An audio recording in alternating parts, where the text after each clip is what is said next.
పూరి జగన్నాథ్ ఇప్పుడు మనం star heroes అని పిలుస్తున్నాం కదా. ఇప్పుడు వీళ్ళని పాన్ ఇండియా స్టార్స్ అని అంటున్నారు. ఇప్పుడున్న టైర్ 1 హీరోస్ మహేష్ బాబు, ప్రభాస్, ఎన్టీఆర్, పవన్ కళ్యాణ్, అల్లు అర్జున్, రామ్ చరణ్ వీళ్ళని స్టార్ చేసిందే పూరి జగన్నాథ్ గారు. ఆయన గురించి నేను స్పెషల్ గా చెప్పక్కర్లేదు.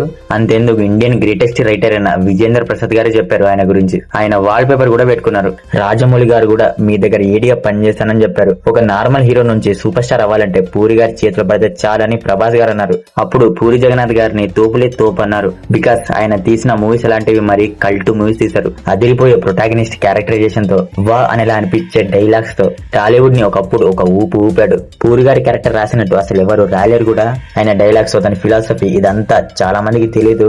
ఆయన ఏంటో, ఆయన రేంజ్ ఏంటో, ఆయన క్యారెక్టర్ ఏంటో చాలా మందికి తెలియదు. ఆయనకు ఫ్లాప్స్ రావడం కొత్త కాదు, జీవితంలో అన్ని కోల్పోవడం కొత్త కాదు, మళ్ళీ కమ్బ్యాక్ ఇవ్వడం అసలు ఏ మాత్రం కొత్త కాదు.